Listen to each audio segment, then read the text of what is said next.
আজরাইল হাজির হইয়া যায়। আজরাইল আলাইহিস সালামকে যদি আল্লাহ পাঠায় দেয়, আর আজরাইল আইসা যদি দেখে তোর হাতে নাচ গানের মোবাইল, তুই বসে বসে নাচ দেখতেছো, গান শুনতেছো, আজান হইতেছে, তোর গানের আওয়াজ বন্ধ হয় না, তোর নাটক বন্ধ হয় না, কত মেয়ের চরিত্রের উপরে আঘাত করতেছো, কত মানুষের জীবনটাকে দুনিয়ার থেকে বরবাদ করে দিয়েছো। আজরাইল যখন আসবে তোমার সামনে স্বাভাবিক অবস্থায় আসবে না। আল্লাহর নবী বলেন এই গুনাহগার নাফরমানের সামনে আজরাইল এমন বিকট আকৃতি ধারণ করবে, মাথা আসমানে, পা জমিনে, এক হাত মাশরিক আর এক হাত মাগরিবে, চোখগুলো নীল নদের মতো বড় বড়, দেখিয়া ওর কলিজা উল্টায় যাবে, পাগলের মতো হয়ে যাবে। ও মা বলিয়াও ডাকতে পারবে না, আব্বু বলে ডাকতে পারবে না। আজরাইল আইসা রুহুটা যখন ধরার জন্য শরীরের উপরে কদম রাখবে, রুহুটা শরীরের জোড়ায় জোড়ায় জোড়ায় জোড়ায় পালাইতে থাকবে, বের হইতে চাইবে না। চরমনের জমিনে ঘুমান্ত সৈয়দ ইসহাক রহমাতুল্লাহ আলাইহি বলতেন, লাঠির আগায় আলকাতরা মাখিয়া তুলার মধ্যে বাড়ি দিলে তুলাগুলো যেমন লাঠির মধ্যে চলে আসে, ওরে গুনাহগার জাহান্নামের আসামির যুবক, আজকে গুনার মজা পাইয়া, আজকে তুমি আমি টুপি মাথায় দিই, তোমার পায়ে ধরলাম, তোমার টুপি মাথায় দিতে ভাল লাগে না, তোমার কপাল এত খারাপ, নিজেও দাড়ি রাখতে পারো না, যারা রাখে তাদেরও পছন্দ করো না, নিজেও নামাজ পড়ো না, যারা নামাজ পড়ে তাদেরও পছন্দ করো না, এত কপাল পোড়া তুমি কেমনে হইলা, নিজেও হালাল খাও না, যারা হালাল খায় তাদেরও তুমি পছন্দ করো না। আজরাইল যখন রুহুটা টান দিবে, সাথে সাথে শরীরের রগগুলো সিরিয়া রুহুটা হাতের মধ্যে চলে যাবে। আল্লাহর নবী বলেন জ্যান্ত বকরির চামড়া খুললে যেমন কষ্ট, এর থেকে শতগুণ কষ্ট বেশি হবে বেনামাজির জান কবজের সময়। অনেক সময় যারা মরণের মানুষের পাশে থাকেন দেখছেন, বেনামাজির জান কবজের সময় চোখ উল্টায় যায়, হাত পা বাঁকা হয়ে যায়, এর মাত্র কারণ আজরাইলের দেখিয়া সহ্য করতে পারে নাই। নবী বলেন ওর জন্য আমার মাওলা জাহান্নাম বানায় রাখছেন, একটা জেলখানা বানায় রাখছেন। ওরে আল্লাহর দেওয়া পানি, আল্লাহর দেওয়া বাতাস, আমার মাওলার দেওয়া সূর্যের আলো, আমার আল্লাহর দেওয়া চাঁদের আলো, আমার আল্লাহর দেওয়া জমিনের ফসল খাইতেছ, আল্লাহর দেওয়া নদীর মাছ খাইতেছ, আল্লাহর এত কিছু নিয়ামত খাইয়া যারা আল্লাহর বিরোধিতা করবি, মানবি না, আলেম ওলামারা পাও ধরে দিনে নামাজের দাওয়াত দেয়, শুনবি না, এরপরও গালাগালি করবি। আল্লাহর নবী বলেন আল্লাহ রাগ করিয়া বলে ফেরেশতা, ওই জাহান্নাম ওর জন্য বানায় রাখছি জেলখানা, আমার হুকুম মানে নাই। সরকারের নজরে আমরা জনগণ সব সমান, কিন্তু এরপরও সরকার জেলখানা বানায় রাখছে, রাষ্ট্রের মধ্যে বালাখানাও বানায় রাখছে। জেলখানা কাদের জন্য? যারা সরকারের আইন অমান্য করবে তাদের জন্য জেলখানা, ওখানে রিমান্ডের মাইর দেওয়া হয়। আল্লাহ বলেন আমার কাছে সব বান্দা মোহব্বতের, আমি আল্লাহ চাই না কেউ জাহান্নামে যা। এই জন্য আমি আল্লাহ প্রত্যেকটা রাতের গভীর তৃতীয় ভাগে আমি প্রথম আসমানে আসি, আমি আমার বান্দার গুনাহ মাফ করার জন্য ডাকতে থাকি, আলা মিন মুস্তাগফিরিন ফাগফির আলা, আলা মিন মুস্তারজিকিন ফারজুকা। আমি আল্লাহ পাক ভোর রাত্রে আসি, প্রতিদিন প্রথম আসমানে আমি হাজির হয়ে যাই, আর আমি ডাকতে থাকি, রে গুনাহগারেরা তোরা কই? ওরে শয়তানের ধোকায় পড়িয়া যারা গুনাহ করেছো, ওরে তোর 30, 40, 50, 70 বছর হায়াতটারে গুনাহে যারা কাটাইছো, শয়তানের ধোকায় নামাজ পড়তে পারো নাই, শয়তানের ওয়াসওয়াসায় গুনাহ করেছো, আমি আল্লাহ হাজির, আমার কাছে উঠি একবার আল্লাহ বলিয়া ডাক দাও, আমি আল্লাহ তোমার গুনাহ মাফ করার জন্য হাজির হয়ে গেলাম। ওরে দুনিয়াতে তোমার অপরাধ যদি একটা হয় এক ধরনের মামলা, যদি তুমি অপরাধ 2 লাইনে করো 2 লাইনে 2 ধারায় মামলা, অপরাধ যদি 3 লাইনে করো 3 ধারায় মামলা, এইভাবে কারো বিরুদ্ধে 10টা মামলা 10 ধারায়, কারো বিরুদ্ধে 30টা মামলা 30 ধারায়, 30 ধারার মামলার জন্য 30 বার হাজিরা দেওয়া লাগে এবং রায় 30 রকম হয়। কিন্তু আমার আল্লাহ বলেন, বান্দা তুই জিনার গুনাহ করছো ধারা একটা, তুই মা বাবার সাথে বেয়াদবি করছো ধারা আলাদা, কিন্তু আমার মাওলার কাছে এই ধারা কিন্তু গণনা নাই। তুই 30 বছর 50 বছর 70 বছর গুনাহ করিয়া পাহাড় বানাইছো। আরে বান্দা তুই যদি মাথা নত করিয়া একবার আমি আল্লাহকে আল্লাহ বলে ডাক দিয়া বলো, হে মালিক আমার আমল নামায় গুনার গুনাহ, আমার গুনার কারণে হাত না পাক, আমার চোখ না পাক, আমার জিহ্বা না পাক, আমার অন্তর না পাক, আমার গুনার খবর আমার মা জানে না, আমার ভাই জানে না, আমার অপরাধের খবর আমার ঘরের কেউ জানে না। যদি আমার মা বাবায় জানতো আমি জিনা করি, আমার মা বাবায় লাথি মেরে তাড়ায় দিত। মা বাবা ভাই বোনেরা যদি জানতো আমি চুরি করি, আমার কেউ ভালো জানতো না। ও আল্লাহ তুমি জানো, তুমি দেখছো, এরপরেও রাগ করিয়া পানি বন্ধ করো নাই, খানা বন্ধ করো নাই, গুনার কারণে রাগ করিয়া আমার সম্মানের চেয়ার থেকে তুমি ফালাইয়া দাও নাই, গুনার কারণে তুমি রাগ করিয়া বাতাস বন্ধ করো নাই, গুনার কারণে বেজার হইয়া তুমি সূর্যের আলো চাঁদের আলো বন্ধ করো নাই। ও আল্লাহ আজকে আমি তোমার কাছে আসছি ক্ষমার জন্য।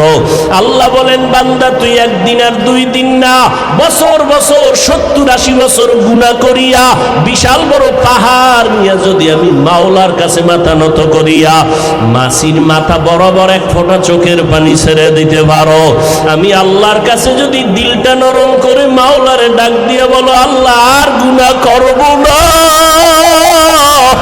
ওই জাহান্নামের আগুন সইতে পারবো না রে মালিক। ওরে ঘরের মধ্যে ঘুমাইতে গেলে মশারি টানায় ঘুমাই, মশার কামড়ে ঘুমানো যায় না। ও আল্লাহ গুনাহ নিয়ে কবরে গেলে যে আযাব হবে সহ্য করতে পারবো না, কই পাবো মশারি?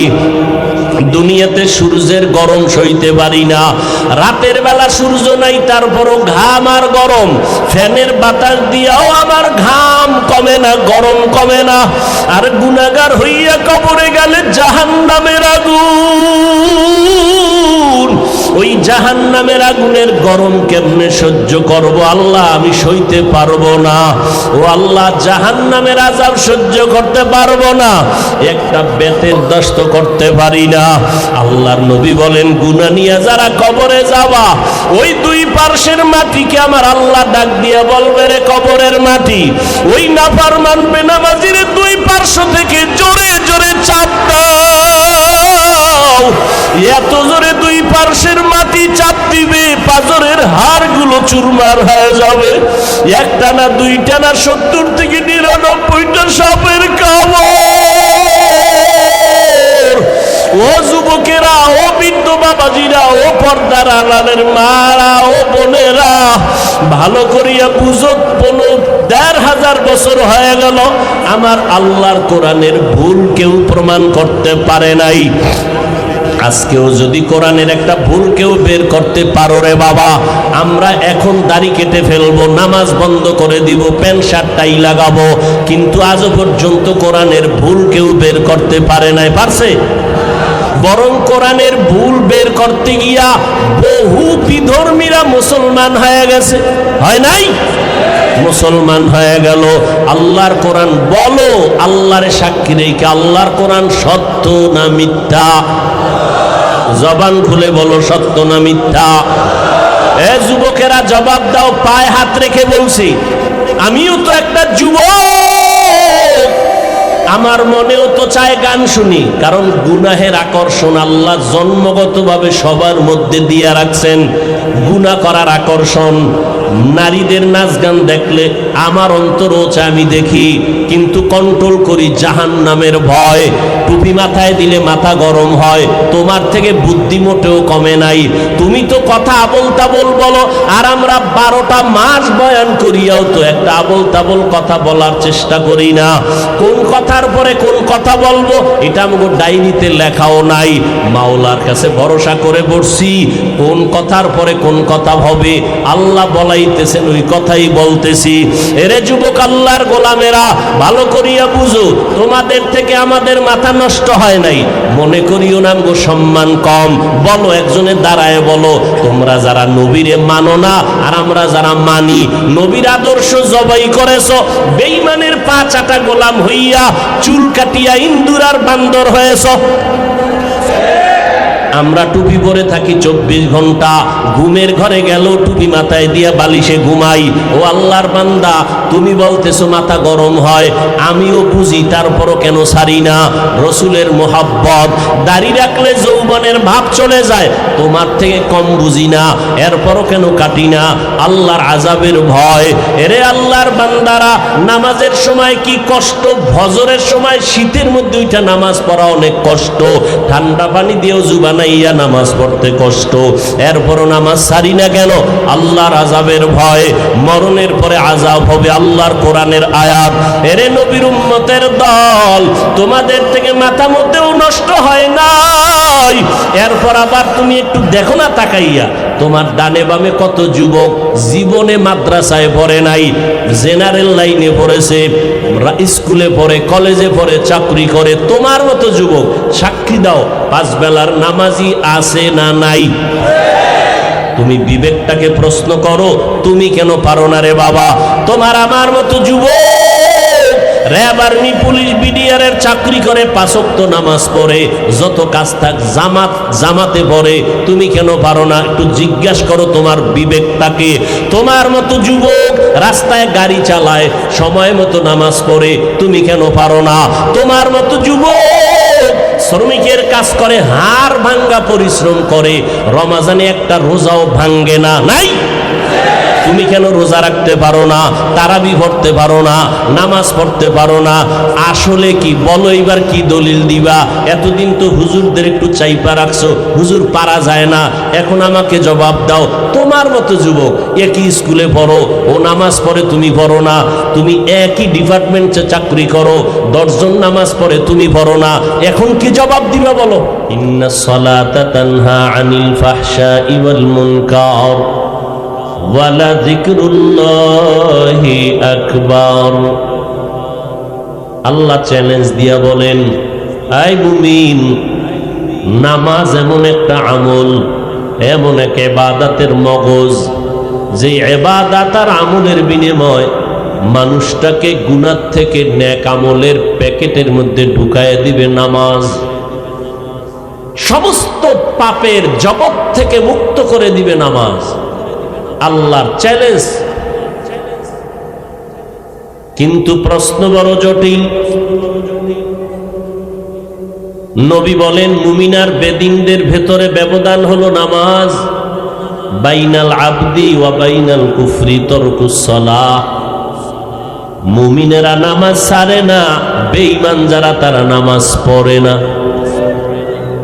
প্রশ্ন বড় জটিল। মুসলমান মুমিন দাবি করে, কেন নামাজ পড়ে না?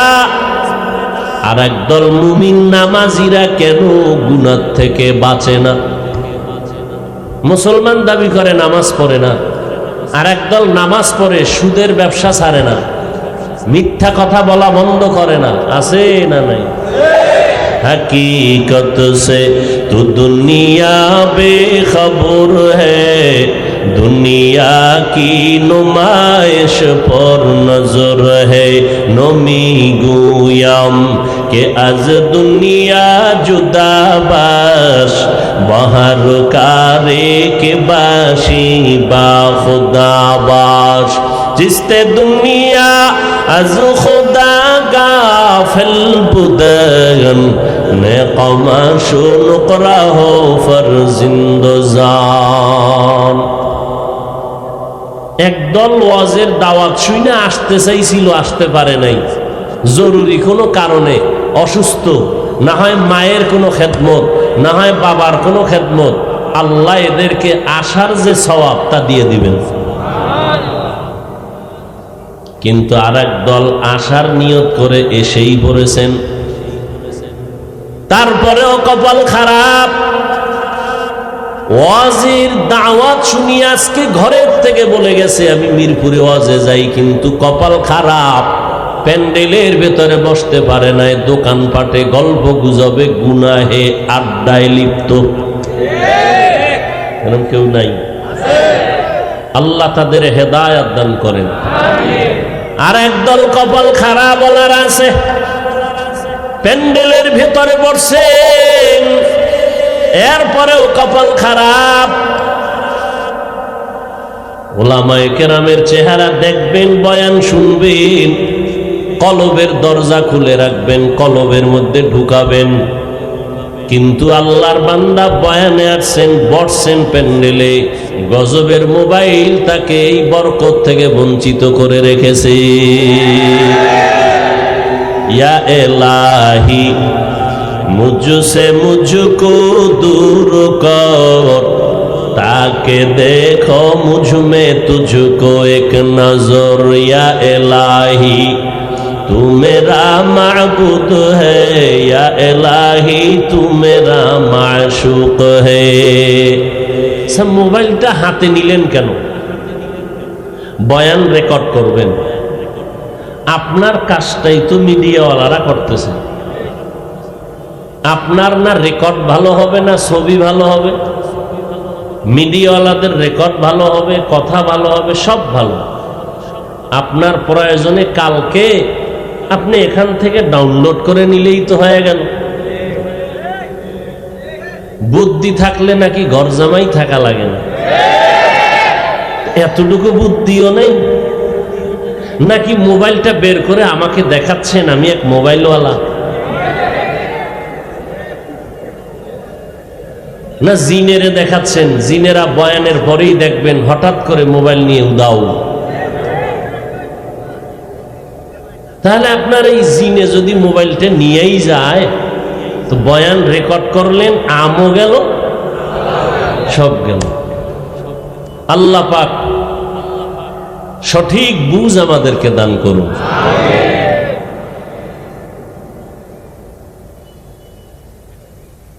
আর একদল কপাল পোড়া আছেন, এরা মোবাইল টোবাইল নিয়ে ব্যস্ত না, বয়ানই শুনতেছেন। কিন্তু এদের অভ্যাস হলো 1 ঘন্টা 2 ঘন্টা 3 ঘন্টা 4 ঘন্টা বসে বসে বয়ান শুনবেন, ঠিক মোনাজাতের 5 মিনিট আগে উঠে চলে যাবে। কেন? বয়ান এটা সফলতার চূড়ান্ত চাবি না, দোয়া হলো সফলতার চূড়ান্ত পুঁজি। এজন্য শয়তান অনেকের বয়ান শোনার রাস্তা ওপেন করে দেয়, কিন্তু দোয়ায় শরীক হতে দেয় না। যদি কবুল হয় তো তোরে 30 বছর লাগায় যে আকাম করাইছি সব বরবাদ। এই জন্য ইবলিস ও চায় বয়ান আরো শুনো, সারা রাত শুনবা, মোনাজাত না দিয়ে চলে যাবা। কারণ ইবলিস জানে আমি আলেম কি জানি, এর থেকে 1000 কোটি গুণ বেশি ইবলিস এলেম সম্পর্কে ওর অভিজ্ঞতাও ভালো করে জানে যে মোনাজাতের মধ্যে যদি বসে একজন আল্লাহর বান্দার দোয়া কবুল হলে পুরা ময়দানের মানুষের গুনাহ আল্লাহ মাফ করে দিবেন। এটা আমার থেকে ইবলিস ভালো জানে, এই জন্য দোয়ায় শরীক হতে দিবে না। দেখেন না, বসছে, ফাঁকে ফাঁকে উঠতেছে, কেউ বাদাম চাবাইতেছে, কেউ পান খাচ্ছে, আর কেউ ফাঁকে ফাঁকে বাইরে গিয়ে বিড়ি টানতেছে। আল্লাহ সব ভাইকে হেদায়াত দান করুন। এর থেকে আর বড় কোনো দোয়া আছে? ফামান কানা ইয়ারজু লিকা রাব্বিহি ফালইআমাল আমালান সালিহা ওয়ালা ইউশরিক বিইবাদাতি রাব্বিহি আহাদা। মোনাজাত দিয়া যাওয়ার নিয়ত আছে তো ইনশাআল্লাহ? হাত দেখান দরকার নেই। স্বাধীনতার কত বছর? 52-53 বছরের ভিতরে আমগো হুজুরগো হাত উঁচা কইরা ধোকা কম দেন নাই। আর হাত উঁচা করার দরকার নেই। আমরা জিহাদ চাই, পুলিশ দেখলে কেউ নেই, এটাও বলে ঠিক। ব্যাঠিক কি? আল্লাহ তাআলা বলেন, হে পয়গম্বর, আপনার উম্মতকে জানায় দেন, যারা আমার সাথে মোলাকাত করতে চায়, আল্লাহরে রাজি রেখা ঠিক অন্তর থেকে বলেন, আল্লাহরে দেখতে চাননি? আল্লাহর সাথে মোলাকাতের তামান্না আসেনি দিলে? এত সুন্দর আসমান বানাইলেন, তার একটু দেখতে মনে চায় না? এত সুন্দর কণ্ঠ দান করছেন কে? সে আল্লাহকে দেখতে মনে চায় না? এত সুন্দর সূর্য, চাঁদ, তারকা, এত সুন্দর জমিন, এত সুন্দর পাহাড়, ফুলের বাগানে গিয়ে দেখেন কত সুন্দর রং বেরঙের ফুল। এত সুন্দর আসমান আর জমিন যিনি বানাইছেন, তিনি না জানি কত সুন্দর। আল্লাহ বলেন, নবী জানায় দেন, আমার সাথে যারা মোলাকাত করতে চায়, দুনিয়াতেই তাদের একটা ইতিবাচক কাজ করতে হবে, নেক আমল। নেক আমল করতে গিয়া সাবধান, আমলের মধ্যে আমি আল্লাহর সাথে অন্যকে যেন অংশীদার না বানায়। অংশীদার একটা বাহ্যিক দৃষ্টিতে বানানো, এই কপাল দিয়া আল্লাহর সেজদা দিব, আবার আরেকজনকে দিয়া আমি আল্লাহর জিনিসটা আরেকজনারে দিলাম। আবার মনে মনেও কিছু এই অপরাধ হয়, আল্লাহরে যেমন আমি শক্তিধর মনে করি, আমি আরেকজন নেতাকে এরকম শক্তিওয়ালা মনে করি। এটা হলো আল্লাহর শক্তির সাথে আরেকজনকে অংশীদার বানাইলাম, এর নাম শিরিক। আল্লাহ বলেন, এই শিরিকের গুনাহ যারা করবা, তাদের জিন্দেগির কোনো আমল কবুল হবে না। তুমি যত নেক আমল করো, শিরিকের এই ভাইরাসে তোমার সব ধ্বংস হয়ে যাবে। ইন্নাল্লাহা লা ইয়াগফিরু আন ইউশরাকা বিহি ওয়া ইয়াগফিরু মা দুনা যালিকা লিমান ইয়াশা ওয়া মান ইউশরিক বিল্লাহ ফাকাদ ইফতারা ইসমান আযীমা ওয়া মান ইউশরিক বিল্লাহ ফাকাদ দাল্লা দালালাম বাঈদা ওয়া মান ইউশরিক বিল্লাহ ফাকাদ হারামাল্লাহু আলাইহিল জান্নাহ। শিরিকের গুনাহ যারা করবা, আল্লাহ কোরআনে স্পষ্ট বলেন, তাদের জন্য জান্নাত হারাম। ও আল্লাহ, দয়া ও মেহেরবানি করে শিরিকের গুনাহ থেকে আমাদের বেঁচে থেকে আমল করার তৌফিক দান করেন। তৌফিকও চাইতে হবে, কারণ তৌফিক এটা আলাদা আরেকটা নেয়ামত। আমার হাত যেমন আলাদা নেয়ামত, আমার চোখ আল্লাহর দেয়া নেয়ামত, আমার জবান একটা নেয়ামত, কথা বলা একটা নেয়ামত, আবার কথার মধ্যে মধুময় কথা বলা আর একটা নেয়ামত। কি? কথা বলা এক নেয়ামত, আবার সুন্দরভাবে কথা বলাই, সুন্দরভাবে কথা বলা আর একটা নেয়ামত। অনেকে কথা বলে, কারো কথায় দিল নরম হয় না, বরং তার কথা শুনলে মন খারাপ হয়ে যায়। আর একজনের কথা শুনলে দিলটা নরম হয়, চোখে পানি আসে। এটাও আল্লাহর বড় নেয়ামত। তৌফিক আল্লাহর নেয়ামত। আল্লাহ যদি তৌফিক না দেন, আমি হাজার চেষ্টা করলেও কোনো কাজে আমি কামিয়াব হতে পারবো না। আল্লাহ যদি আমার নিঃশ্বাসটা ভিতরে নেওয়ার পরে বের হওয়ার তৌফিক না দেন, আমার নিঃশ্বাস আর বের হবে না। আমার একটা কদম উঠাইয়া আর একটা কদম দেওয়ার শক্তি যদি আল্লাহ তৌফিক না দেন, তো আর হাঁটতে আমি পারবো না।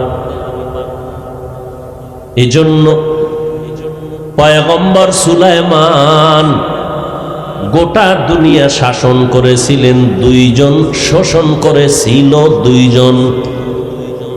দেখছেননি? কথার মধ্যে ব্যবধান। আবু জাহাল বলেছে, রসুল বলেছেন, ব্যবধান আছে না নেই? গোটা দুনিয়াটা শাসন করেছিলেন দুজন মুসলমান, গোটা দুনিয়াটা শোষণ করেছিল না ছিলেন? ছিল দুজন বেঈমান, বখতে নসর আর একজন নমরুদ, কেউ বলেন সাদ্দাত। আর দুইজন মুসলমান গোটা দুনিয়াটাকে শাসন করেছিলেন, একজন জুলকারনাইন আর একজন সুলাইমান। সুলাইমান নবীর বাবা দাউদ আলাইহিস সালাম, আল্লাহ তাকে নবুয়তের নেয়ামত দান করেছেন, সিয়াসাত বা খেলাফতের নেয়ামত দান করেছেন। একদিকে নবী, অপর দিকে রাষ্ট্র পরিচালক। আমার নবী একদিকে নবী রসুল, আবার রাষ্ট্র পরিচালনা করেন। সব নবীরা রাষ্ট্র পরিচালনা করেন নাই। দাউদ আলাইহিস সালাম রাষ্ট্র পরিচালনা করেছেন, রহমতের নবী রাষ্ট্র পরিচালনা করেছেন। রসুলের হাতে গড়া স্বর্ণের মানুষ আবু বকর রাষ্ট্র পরিচালনা করেছেন, ওমর রাষ্ট্র পরিচালনা করেছেন, ওসমান রাষ্ট্র পরিচালনা করেছেন, হযরত আলী রাষ্ট্র পরিচালনা করেছেন। আল্লাহ এদেরকে দিয়ে দেখায় দিছেন কোন কাজ কিভাবে করলে মানুষ শান্তি পাবে। আল্লাহ সব দেখায় দিছেন নবী, রসুল, সাহাবাদের মাধ্যমে। আপনি কোনো কাজে গিয়া ব্রেক হবেন না যে এটা কেমনে করব। আমার রসুল ব্যবসা করেছেন, আবু বকর ব্যবসা করেছেন, ওমর ফারুক ব্যবসা করেছেন, হযরত ওসমান ব্যবসা করেছেন, হযরত আলী ব্যবসা করেছেন, আবু হানিফা রাহমাতুল্লাহ আলাইহি ব্যবসা করেছেন। ব্যবসায়ী ভাই, আপনি ব্যবসার সিঁড়িতে বৈশা পেরেশানি হওয়ার দরকার নাই কেমনে করব। নবী নিজে ব্যবসা করে, আবু বকর ব্যবসা করে দেখায় গেছেন। আবু হানিফা রাহমাতুল্লাহ আলাইহি বিশাল বড় কাপড়ের দোকান ছিল, ব্যবসা করেছেন। নবী এজন্য বলেন, ক্বালান নবী সাল্লাল্লাহু আলাইহি ওয়া আলিহি ওয়াসাল্লাম, আত-তাজিরুস সুদুকুল আমিন মা'আন নাবিয়িন ওয়াস সিদ্দিকিন ওয়াশ শুহাদাই ওয়াস সালিহিন। ও ব্যবসায়ীরা, সঠিকভাবে যদি হালালভাবে সততার সাথে ব্যবসা যদি করতে পারো, আমি মুহাম্মদ বলে গেলাম, আমার সাথেই তুমি জান্নাতে থাকবা। এখন আপনি সত্য ব্যবসা করেন কিনা সাইনবোর্ড দেখলেই প্রমাণ। কি লেখছে? বিক্রি করা মাল ফেরত নেওয়া হয় না। ধোঁকাবাজ। কি বাজ? যারা লিখেছে বিক্রি করা মাল ফেরত নেওয়া হয় না, এরা ধোঁকাবাজ, এরা সঠিক ব্যবসায়ী নয়। যারা রসুলের আদলে ব্যবসা করবে তারা লিখবেন বিশেষ দ্রষ্টব্য, অবশ্যই বিক্রি করা মাল ফেরত নেওয়া হয়। রসুল কয় এই লোকটা ফেরত নিলে কি পাবে? রসুল কয় একজন মানুষ থেকে তুমি মাল ফিরাইয়া যদি টাকা দাও ফেরত, ওই মালটা দান করলে যা পাইতো এটা তুমি অটোমেটিক পেয়ে যাবে। তাহলে ব্যবসার মধ্যে রসুলের আদর্শ আছে না নেই? আবার আল্লাহ কোরআনে বলেছেন, ব্যবসার মধ্যে যারা ভেজাল করবি সাবধান। ওয়াইলুল লিল মুতাফফিফিন, তোদের জন্য আমি একটা কঠিন নিকৃষ্ট জাহান্নাম বানায় রাখছি। ওয়াইল নামক জাহান্নাম, এটা এত নিকৃষ্ট জাহান্নাম, এই ওয়াইল নামক জাহান্নামে মিথ্যাবাদী দেওয়া যাবে। ওয়াইলু ইয়াউমাইযিল লিল মুকাদ্দিবিন। আবার একদল নামাজিরাও ওয়াইল নামক জাহান্নামে যাবে। আর আইতাল্লাযী ইউকাযযিবু বিদ্দীন ফাযালিকাল্লাযী ইয়াদউল ইয়াতীম ওয়া লা ইয়াহুদ্দু আলা তাআমিল মিসকিন। পরেনের পরে কি? ফাওয়াইলুল লিল মুসাল্লিন। ওয়াইল নামক জাহান্নাম মুসল্লিদের জন্য। মুসল্লি কারা? বেনামাজি না নামাজি? নামাজি মুসল্লি যারা আছেন, আল্লাহর কোরআন ফাওয়াইলুল লিল মুসাল্লিন। ওয়াইল নামক জাহান্নামে যাবে মুসল্লিরা। এবার আপনি কেমন মুসল্লি বসে বসে হিসাব করেন। এমপি সাহেব যদি আপনাকে ডাকে, আসো তোমার জন্য পুরস্কার রেখে দিলাম, নিয়ে যাও। আপনি যতই ব্যস্ত থাকেন, গোসল করে পরিপাটি হইয়া নতুন কাপড় পরে তাড়াতাড়ি চলে যাবেন, সুন্দর সাজে সজ্জিত হবেন। জমিনের মধ্যে আল্লাহর ঘর মসজিদের মতো পবিত্র জায়গা জমিনে আর একটাও নাই। ওই ঘরে যারা ডুববে, ওই জায়গায় যারা যাবে, তারা রবের মেহমান, আল্লাহর মেহমান, আল্লাহর মেহমান। আল্লাহ ডাকছেন, আসো হাইয়া আলা সালাহ, নামাজের মধ্যে আসো। আল্লাহর মেহমানেরা বিড়ি টানতে টানতে মসজিদে যায়, আল্লাহর মেহমানরা গেঞ্জি পরে মসজিদে যায়। আল্লাহর মেহমানদের গেঞ্জির ভেতরে বাঘ ভাল্লুক বানরের ছবি রাইখা যায়। এমন নামাজিরে আল্লাহ কয় ফাওয়াইলুল লিল মুসাল্লিন, ওয়াইল নামক জাহান্নাম মুসল্লিদের জন্য। আবার আর এক জায়গায় চ্যালেঞ্জ দিছেন, নামাজ মানুষকে পাপের থেকে ফিরাবে, পাপের জগৎ যা আছে সব পাপ থেকে ফিরাবে নামাজ। প্রশ্ন জটিল, মুসলমান কেন নামাজ পড়ে না? নামাজি বান্দা কেন গুনাহ থেকে ফিরে না? মুসলমান নামাজ কেন পড়ে না? আল্লাহর আযাবের ভয় নাই। নামাজি বান্দা গুনাহ কেন ছাড়ে না? নামাজটা আল্লাহর জন্য পড়ে না, নামাজ পড়ে মানুষকে দেখানোর জন্য, সমাজ রক্ষার জন্য। মাইনসে কি কইব জুমায় না গেলে? এই জন্য জুমায় যায়। দেখবেন জুমার সময় মসজিদ ভর্তি, একতলা, দোতলা, তিনতলা, চারতলা, রাস্তাঘাট। কমিটির সভাপতি সেক্রেটারি বলেন, আপনারা টাকা বাড়ায় দেন না কেন? মুসল্লি বেড়ে গেছে, মসজিদের জায়গা সংকুলান হচ্ছে না, জায়গা বাড়ানো দরকার, ছাদ দেওয়া দরকার। এত মুসল্লি জুমার সময়, এরা সব আফ্রিকার জঙ্গল থেকে আসছে, তো এরা ফজরে কইছিল। আবার জুমার সময় তুফান মতো এসে মোনাজাত দিয়া ভাগলো, আর আসরে খবর নেই। ফাওয়াইলুল লিল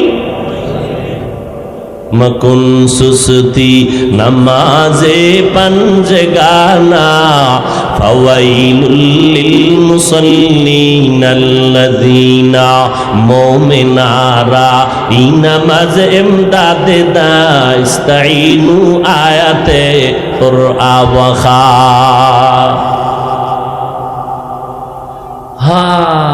ছোট ভাই মোটামুটি লেখাপড়া কিছু করছে, কোরআন শরীফ পইরা মোটামুটি একটা লম্বা জামা লাগাইয়া দেশে গেছি গা, মাথায় এক টুপি লাগাইছে। মানুষ খালি এখন হুজুর হুজুর কয়।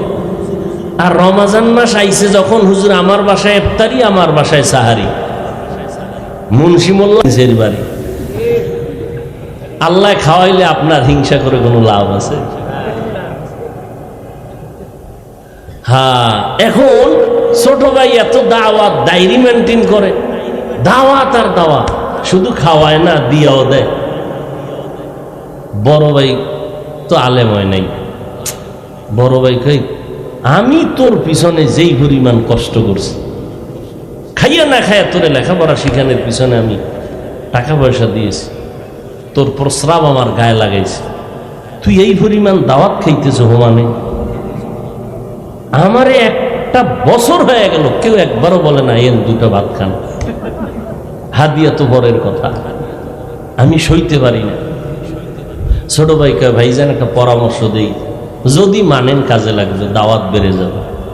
আপনিও নামাজ পড়া শুরু করেন, জামা পড়েন, টুপি পড়েন, মসজিদে যান, নামাজ পড়েন।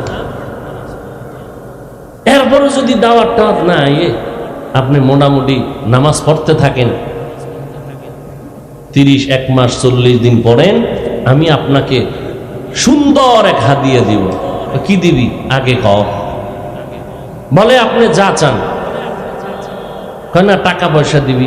আচ্ছা ঠিক আছে, আমার যে হাদিয়া আসবে তার থেকে আমি আপনাকে পুরাটাও যদি চান আমি দিয়ে দেব। ছোট ভাইয়ের দাওয়াত যে দুনিয়ার জন্য, যখন নামাজে ঢুকবে আস্তে আস্তে আখেরাত মুখী হয়ে যায়। বড় ভাই ছোট ভাইয়ের পরামর্শ নিয়ে দাওয়াত পাবে এই লোভে ঢুকলো, মোটামুটি একটা জামা পড়ছে, পরে মসজিদে যায়, নামাজ পড়ে। এবার টুকটাক কিছু দাওয়াতও আসতেছে। হ্যাঁ, তুমি এখন যেই লেবাস পরছো, চলো ওই অমুক জায়গায় দোয়া আছে, একটু দোয়ায় শরীক। ও আসে যায়, মসজিদে আসা যায়, মোটামুটি দিন গুইনা গুইনা 40 দিন পার হয়েছে। পার হওয়ার পর কয় যে টাকা দাও, ছোট ভাইরে বলতেছে। আপনি 40 দিন নামাজ পড়ার পরে টাকার মহব্বত তো থাকার কথা না। আমি জানি তুই এমন একটা প্যাচ লাগাবি, এই জন্য ওই প্রথম দিন যে অজু করছি 40 দিন আর অজু করি নেই, এক অজু দিয়া চালাই দিছি। মাকুন সুসতি নামাজে পাঞ্জে গানা ফাওয়াইলুল লিল মুসাল্লিনাল্লাযিনা মুমিনারা ই নামাজ ইমদাদে দাস্তাইনু আয়াতে কুরআবাখা। একটুখানি নেকের তরে রোজা হাসরের মাঠেতে বাবা ঘুরবে ছেলের পিছে, ছেলে বাবার আগেতে। আহাতে মন কঠিন দিনেতে নামাজ তোমায় ভুলবে না, ঠিক মতো পড়িলে নামাজ জান্নাত তোমার ঠিকানা। ঘুমের চেয়ে নামাজ ভালো আর তুমি ঘুমাইও না, ঠিক মতো পড়িলে নামাজ জান্নাত তোমার ঠিকানা। আমার প্রাণের ভাই বোনেরা জলদি করে উঠে যাও, ওযু করে তাড়াতাড়ি নামাজ পড়তে লেগে যাও। নবী বেনামাজির শাফাআত করিবেন না, ঠিক মতো পড়িলে নামাজ জান্নাত তোমার ঠিকানা। নামাজ লাগবে নি? কয় ওয়াক্ত? সপ্তাহে কয় দিন? শুক্রবার না প্রতিদিন? এই যুবকেরা, মাঝে মাঝে 2-1 ওয়াক্ত নামাজ না পড়লে কোনো সমস্যা হবে? হবে বলার পরে যদি না পড়ো, বিচারটা কত কঠিন হবে তোমার, কত কঠিন হবে। এরে যুবক আল্লাহর গোলাম, আমিও মুসলমান, তুমিও মুসলমান। আমার আল্লাহ তোমার আল্লাহ এক, আমার নবী তোমার নবী এক, আমার কোরআন তোমার কোরআন এক, আমার ধর্ম তোমার ধর্ম এক, আমার কাবা তোমার কাবা এক। জমিনের মধ্যে মায়ের গর্ভ থেকে যেদিন আসছি ওই হালাতও তোমার আমার সবই এক। যেদিন বিদায়ের আওয়াজ হবে, 3টা সাদা কাফনের প্যাকেট হব, তাও এক, কালারও এক। কাফনে লেখা থাকবে না বক্তা সাহেবের লাশ, কাফনের উপরে লেখা থাকবে না এমপি সাহেবের লাশ। ওই কাফনে ঢুকার পর সব সমান হয়ে যাবে।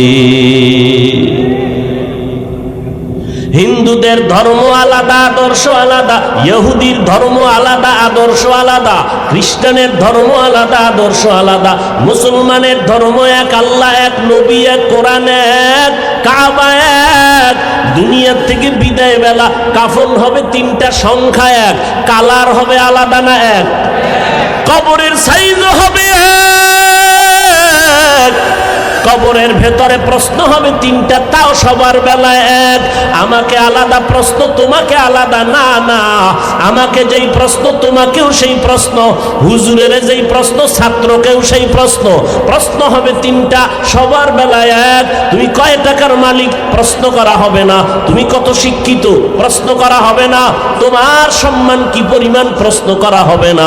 প্রশ্ন সবার বেলায় 3টা এক। রবের পরিচয় দাও, ধর্মের পরিচয় দাও, রাহমাতুল লিল আলামিনের পরিচয় দাও। তুমি আমি এক ধর্মের হইয়া তোমার আমার আদর্শ তো একই হওয়া দরকার, পোশাক এক হবে। অথচ তুমি প্যান্ট শার্টটাই পরো, আমি মদিনার লম্বা জামা পরি। আমি যদি ভুলে থাকি বলো, আমি প্যান্ট শার্টটাই লাগাই। সবাই এক পোশাকে থাকবো, কারণ আমাগো ধর্ম এক। তুমি এগুলো বুঝো না, বুঝানোর জন্য রাত নাই দিন নাই 12 মাস। আগে শীতের দিন ছাড়া ওয়াজ হইতো না, মসজিদ মাদ্রাসার প্যান্ডেল ছাড়া ওয়াজ হইতো না। এখন সিফা গলির মধ্যে রাস্তায় ওয়াজ, ফজরের পরে বয়ান, সারা রাত বয়ান, আসরের পরে বয়ান, মাগরিবের পরে বয়ান, জোহরের পরে বয়ান। কয় হুজুর আপনি যাইয়া 10 মিনিট একটু দোয়া করে আসবেন, আর কিছু দরকার নাই। 12টা মাস কোন সময় খানা নাই, ঘুম নাই, সব। আজকে সারা দিন মাত্র মাগরিবের সময় ইফতারি করলাম, এরপরে আসলাম, আইসেই ডাইরেক্ট স্টেজে উঠলাম। কোথায় খানা, কোথায় ঘুম, আমি রকম প্রতিদিন 12 মাস দৌড়াইতেছি। মুসলমানের বয়ান করি তো এই কথা একবারও বলি নাই যে কষ্ট পাবে, এই কথা বলি নাই বাবা ব্যবসা ছেড়ে দাও, চাকরি ছেড়ে দাও, স্কুল ছেড়ে দাও, কলেজ ছেড়ে দাও, একবারও বলি নাই। পাস করলে তুমি মাথায় না দিলে গুনাহ হবে, একবারও বলি নাই। তাবলীগ না করলে জাহান্নামে যাবেন, একবারও বলি নাই। পীরের কাছে না গেলে জাহান্নামে যাবেন, একবারও বলি নাই। কওমি মাদ্রাসায় না পড়লে আপনি জাহান্নামে যাবেন, একবারও বলি নাই। এরপরও কি বলতে চাই, সব জায়গায় মানুষের বিনয়ের সাথে কথা বলি, পায়ে হাত রাইখা মাথা নত কইরে কথা বলি, একটা কর্কশ ভাষা ব্যবহার করি না। যদি অজান্তে হইয়াই যায়, হতেই পারে, কারণ 10টা কথা বললে একটা কথা একটু আঁকাবাঁকা হতেই পারে। 1 ঘন্টা 2 ঘন্টা প্রতিদিন চিল্লাইলে 2-1টা কথা একটু অজান্তে উল্টা পাল্টা হতে পারে। এটা আল্লাহর কাছেও ধরা নাই, জমিনের কাছেও ধরা নাই। এরপরও আমরা কতটা ভয় নিয়ে চলি। আপনাদের ফাঁকে ফাঁকে বলি, ভাইজান মনে কষ্ট পাইছেন নি, মাফ করে দেন। আবার মোনাজাতে আমার আল্লাহর কাছে আবার বয়ানের শেষে ক্ষমাও চাই। এরপরও বয়ান দিয়া বুঝাই, কি বুঝাই? একটা কথা, ও দুনিয়ার নবীর আশিক, জমিনে যতদিন বেঁচে থাকবা গোলামি করবা একমাত্র আমার আল্লাহর। দুনিয়াতে যতদিন বেঁচে থাকবা আদর্শ মানবা মদিনাওয়ালা নবীর, আর কারো আদর্শ মানা যাবে না। এই কথা বলতেছি রে বাবা, কিন্তু দুঃখ এত বয়ানের পরেও আমি টুপি মাথায় না দিলে বড় লজ্জা লাগে। আর তুমি মুসলমান, টুপি মাথায় দিতে লজ্জা লাগে। আমি দাড়ি কাটতে লজ্জা পাই, তুমি দাড়ি রাখতে লজ্জা পাও। তুমি কেমন মুসলমান? আমি নামাজ না পড়লে লজ্জায় হুঁশ থাকে না, তোমার নামাজ পড়তে গেলে লজ্জা লাগে। আমি পর্দা না করলে লজ্জা পাই, আর তুমি পর্দা করতে গেলে লজ্জা পাও। আজকে যদি পর্দা থাকতো, জবানকে কন্ট্রোল রাখতা, তাহলে আমার যুবতী বোনেরা যুবকের চরিত্র নষ্ট করতে পারত না, আমার যুবকেরা যুবতীদের চরিত্র নষ্ট করতে পারত না। তুমি মুসলমান, আমিও মুসলমান, সব বুঝি, এরপরও পায়ে ধরে বলতেছি টুপি মাথায় দিতে চাই না, বরং উল্টা আঘাত করি টুপিওয়ালাদের উপরে, আক্রমণ করি কথার মাধ্যমে। দাড়ি রাখতে চাই না, পর্দা করতে চাই না, কি চাই? আবার এর মধ্যে একদল ঘি ডালে, ঘি কি এত ইবাদত লাগে না, নফল লাগে না, টুপির মধ্যেই কি ইসলাম, দাড়ির মধ্যেই কি ইসলাম, পর্দার ভিতরেই কি ইসলাম? এভাবে করতে করতে খালি প্রশ্নবোধক চিহ্ন দিয়া এখন সবগুলো না বানায় দিল। তাহলে দাড়ির মধ্যে ইসলাম নাই, টুপির মধ্যে নাই, পোশাকের মধ্যেই কি ইসলাম, পোশাকেও নাই। তো ইসলামটা কই? চাপাবাজির মধ্যে, চাপাবাজির মধ্যে ইসলাম না। আল্লাহ হেদায়াত দান করুন। জিন্দেগি মে বন্দেগি তু কর নাহি, জিন্দেগি মে বন্দেগি তু কর নাহি, जिंदगी बे बंदगी शर्मिंदा है, जिंदगी बे बंदगी शर्मिंदा है।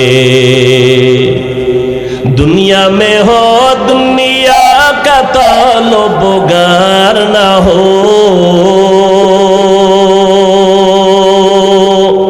बाजार से गुजर हो खरीदार ना हो।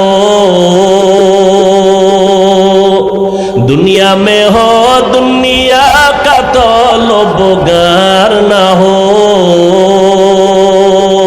बाजार से गुजर हो खरीदार ना हो। ये दुनिया एक मिसल कागज फूल है, ये दुनिया एक मिसल कागज फूल है।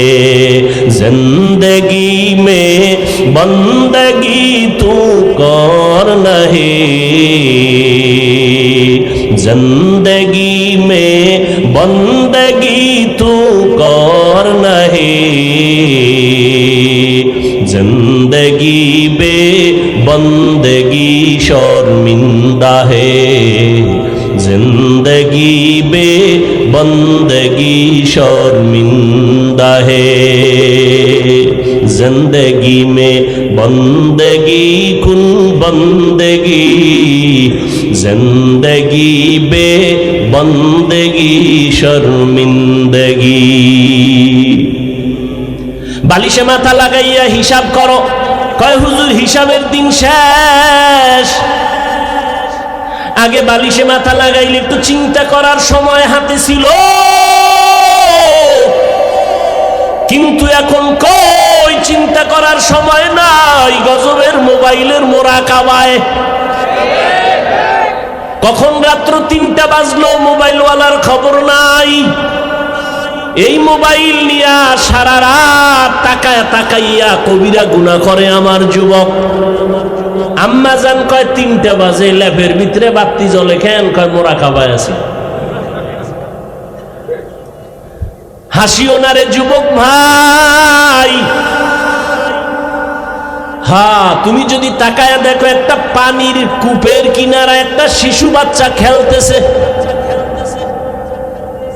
অথবা জ্বলন্ত আগুনের কিনারায়, তুমি দ্রুত গতিতে খুঁজবা এই বাচ্চা কার, তাড়াতাড়ি নাও। তুমি আগুনের কিনারার থেকে ধইরা কোলে নিবা, অথবা পানির কিনারার থেকে ধইরা কোলে নিবা, নিয়া লোক খুঁজবা গার্ডিয়ানকে। বাচ্চাটা এখানে খেলতেছে, কিন্তু বাচ্চা যে খেলার মজা পাইছে ওই মজা এখন আর তোমারে দেখতে পারে না, কামড় দেয়, চিমটি দেয়, কারণ খেলার মজা। কিন্তু বাবা ওই চিমটি খাইয়াও ও যদি তোমাকে লাথি দেয় তারপরও তুমি আগুনের কিনারায় রাইখা যাবা না। এইটা তোমার বিবেক, এটা তোমার আকল, এটা তোমার আকল। কেউ বলতে হবে না, শিখাইতে হবে না, এটা তোমার আকল অ্যান্সার দিতেছে। তুই আমাকে যত কামড় দেস, চিমটি কাটো, লাথি মারো, তোরে রেখে যাব না, কারণ তুই জানো না, তোর সে আকল কম। আমি জানি এই খেলার মজা পাইয়া যদি আল্লাহ না করুন আগুনে পড়ে যাও, পানিতে পড়ে যাও, তোর জিন্দেগি বরবাদ, তোর মায়ের ঘুম হারাম, বাবার ঘুম হারাম হয়ে যাবে। ঠিক তেমনি ভাবে আল্লাহর কোরআন রসুলের হাদিস দিয়ে সমাজের চক্ষুষ্মান উলামায়ে কেরামরা তাকায় দেখতেছে, ও উম্মত, তুমি আজকে দাড়ি কেটে বেপরদায় চলে গান বাজনা শুনে জাহান্নামের কিনারায় বসে খেলতেছো। আলেমরা পাও ধরে ধরে ডাকে, ফেরো,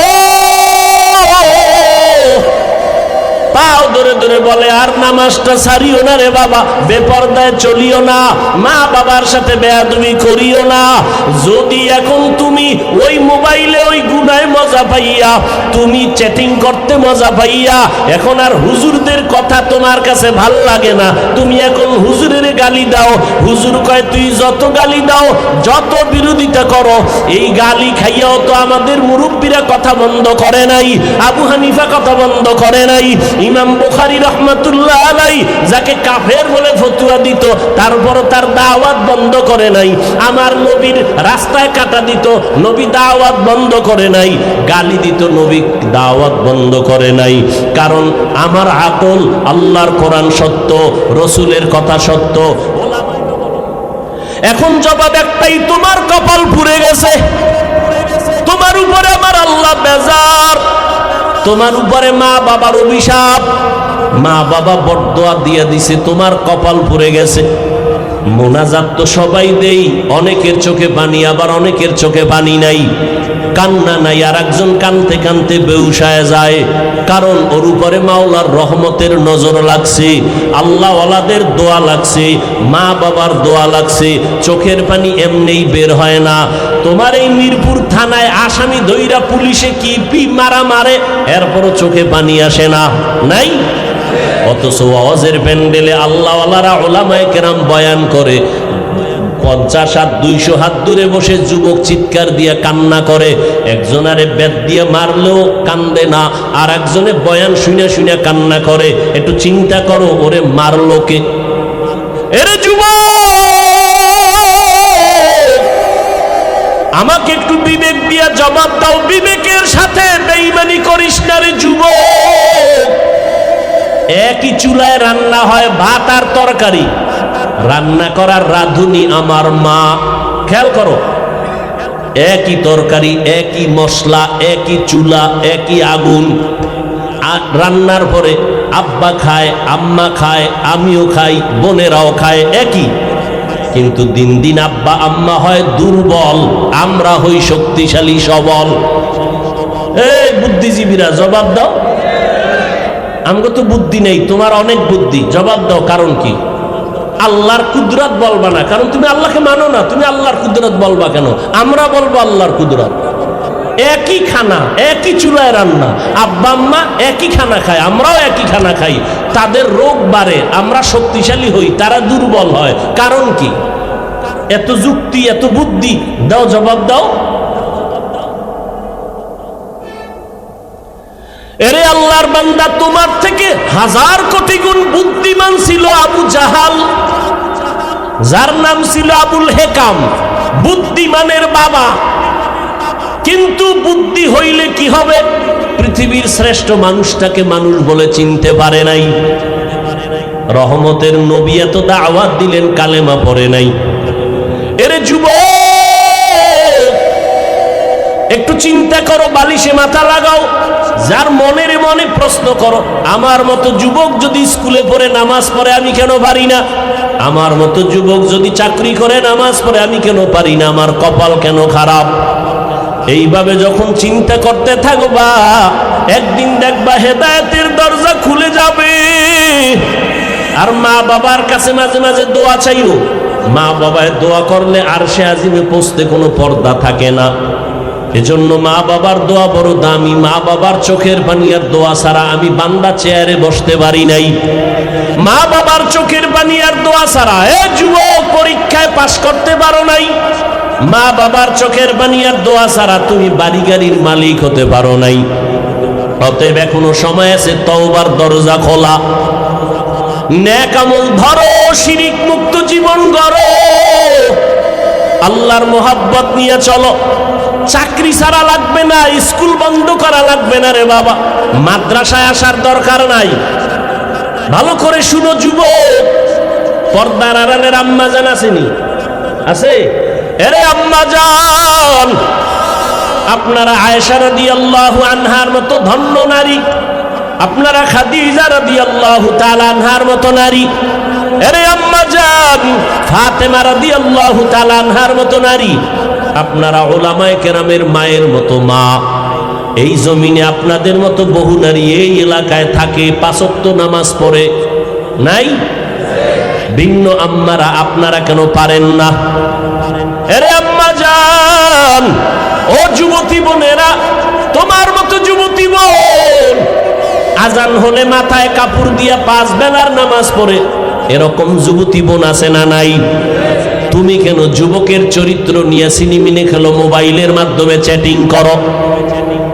এক আল্লাহর বান্দা বহুদিন হয়ে গেছে বিয়া করে না। ছোট ভাই একদিন ডাক দিয়া কয়, বয়স এত বেড়ে গেল ভাইজান, আপনি বিবাহ করেন না কেন? মা বোনেরা ভালো করে শুনেন, যুবকেরাও শুনো বাবা। বড় ভাই ডাক দিয়া কয়, আমি বিবাহ করব, পছন্দের কোনো মেয়ে ভাই না। ছোট ভাই বুঝতে পারছে, মনে হয় যেন সম্ভ্রান্ত পরিবারের মেয়ে লাগবে, একটু টাকাওয়ালা। ডানে বামে খোঁজ দিয়ে এক প্রস্তাব দিল, অমুক বাড়ির মেয়ে বড় ভালো। বড় ভাই বলে, না আমি এ মেয়ে বিয়া করব না। বলে অনেক সুন্দরী, সুন্দরী চাই না তো কি চাও? হ্যাঁ, বড় ভাই বলে, আমি এমন একটা মেয়েকে বিয়া করতে চাই, আমার সীমানা প্রায় পারাইয়া যাইতেছে, বিবাহের বয়স অনেক আগেই হয়ে গেছে, করি না, কারণ আমি এমন একজন আল্লাহর বান্দি যুবতী মেয়ে চাই। ছোট ভাই বলে, কেমন মাইয়া চাও? কয়, আমি এমন একটা মেয়ে চাই, যেই মেয়ে আমার স্ত্রী হইয়া আমার হাতটা ধরে আমাকে জান্নাতের ভিতরে ঢুকায় দিবে, আমাকে জান্নাতের পথে নিবে। আর এমন একটা মেয়েকে বিয়া করব, যেই মেয়েটা আমাকে একটা পুত্র সন্তান উপহার দিবে, যেই সন্তানটা উম্মতের জান্নাতের পথ দেখাবে। ছোট ভাই কয় তোমার কপালে বিয়া নাই, চলে গেল। এই বিয়া নিয়ে এখন আর কথা বলে না। কিন্তু বড় ভাই ডাক দিয়া কয়, শোন, আমার অন্তরের নিয়ত যদি সঠিক হয়, ইনশাআল্লাহ আমি আজ না কাল এমন মেয়ে পেয়ে যাব, যদি আমার নিয়তে ভেজাল না থাকে। এভাবে ধৈর্য ধারণ করলেন। দীর্ঘ কিছুদিন পরে পার্শ্বে এক এলাকায় চলে গেল, শুনছে ওখানে এক আল্লাহওয়ালা আসছেন, বড় বুজুর্গ, দোয়া করলে কবুল হয়ে যায়। দোয়ার জন্য চলে গেল।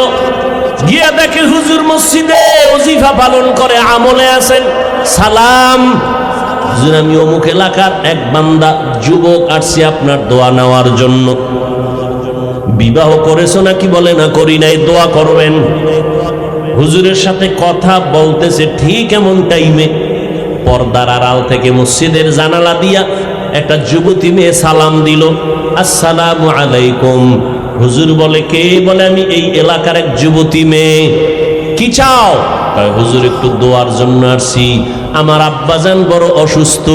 তাই নাকি? বলে হ্যাঁ। হুজুর ওখানে প্রায় সময় আসেন, মানুষকে দাওয়াত দেন, মসজিদে আমল করেন, মোটামুটি পরিচিত। এইবার মেয়ে কয়, হুজুর দোয়া করবেন, আল্লাহ পাক রব্বুল আলামিন আমার জন্য যেন ভালো একটা পাত্রের আয়োজন করেন। কয় তুমি কেমন পাত্র চাও?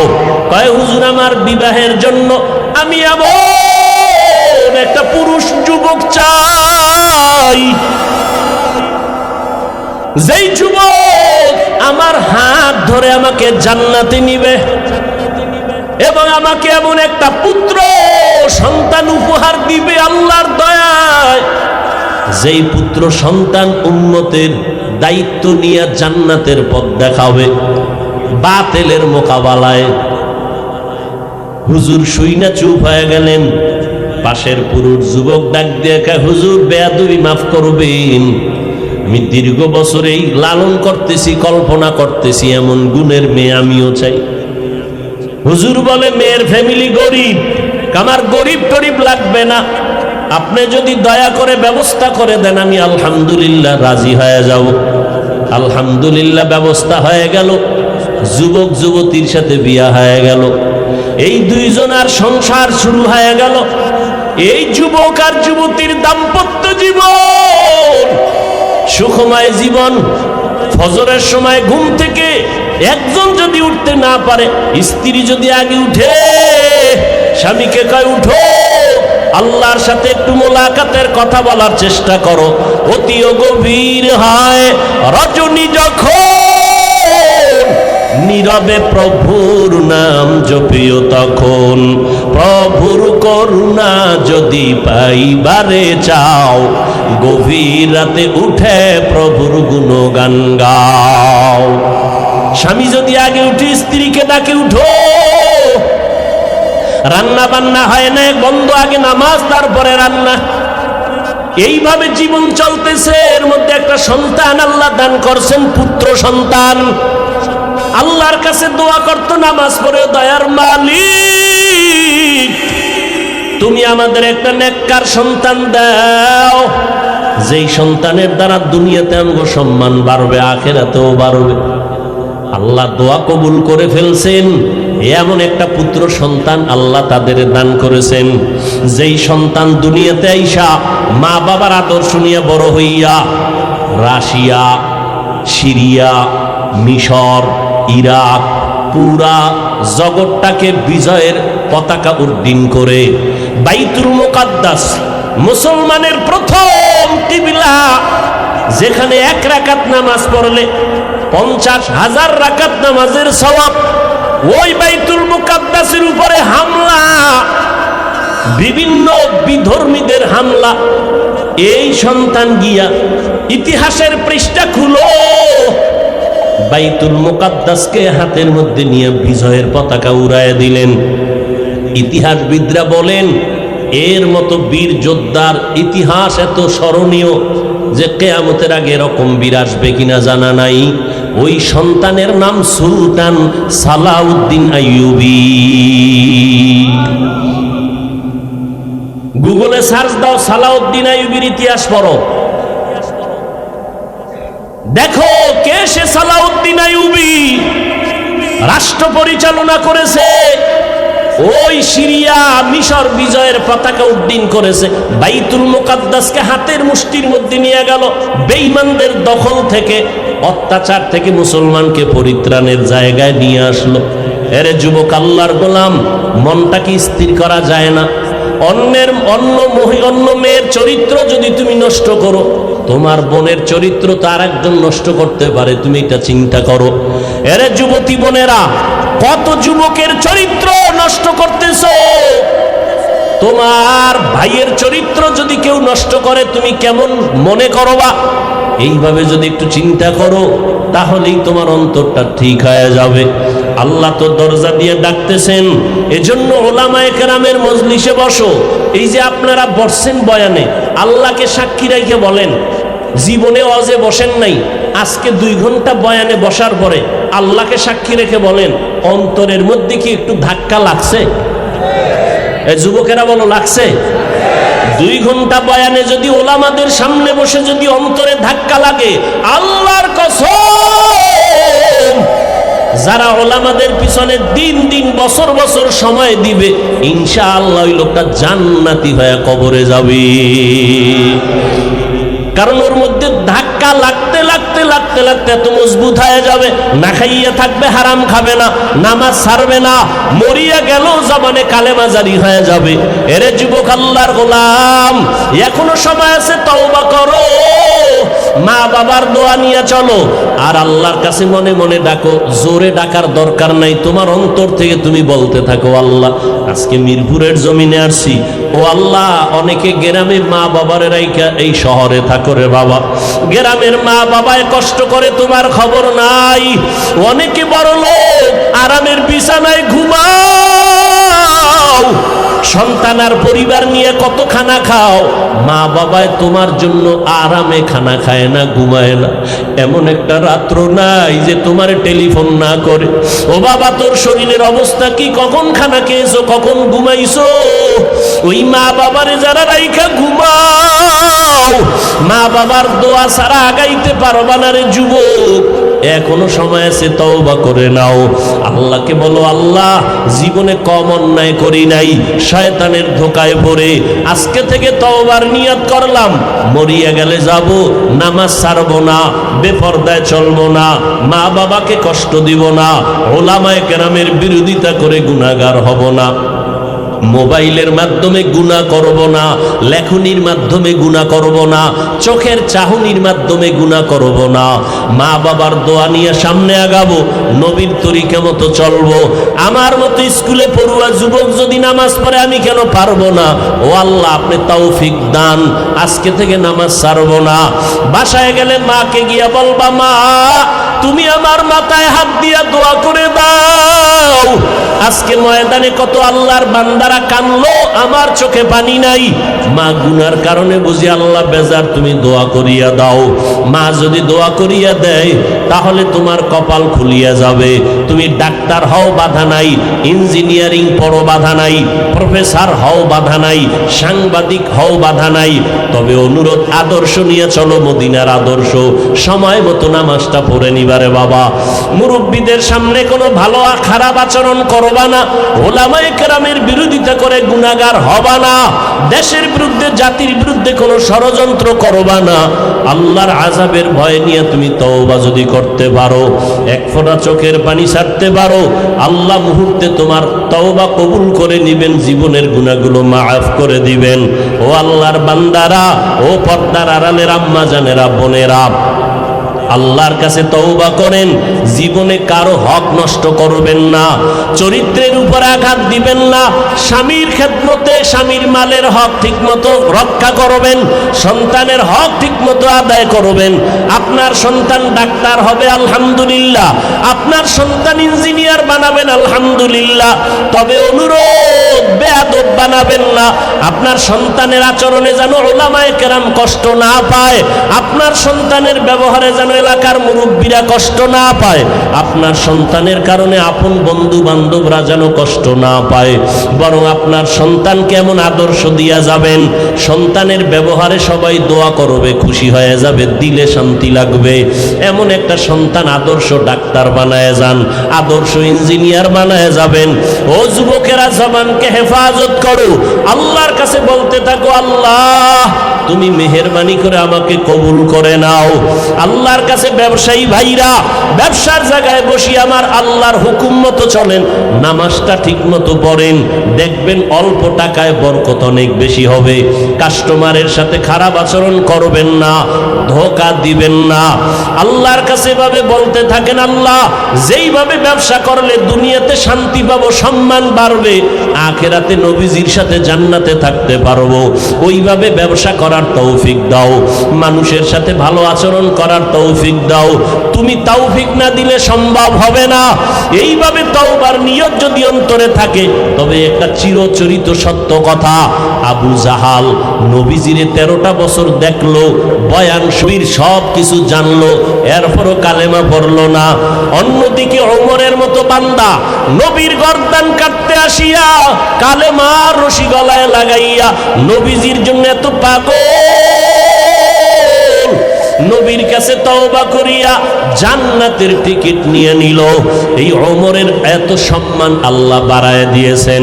ঠিক কিয়ামত পর্যন্ত আবু জাহাল থাকবে না ঠিকই, কিন্তু আবু জাহালের কঠিন অন্তরের মতো কিছু অন্তরালা মানুষ জমিনে থাকবে।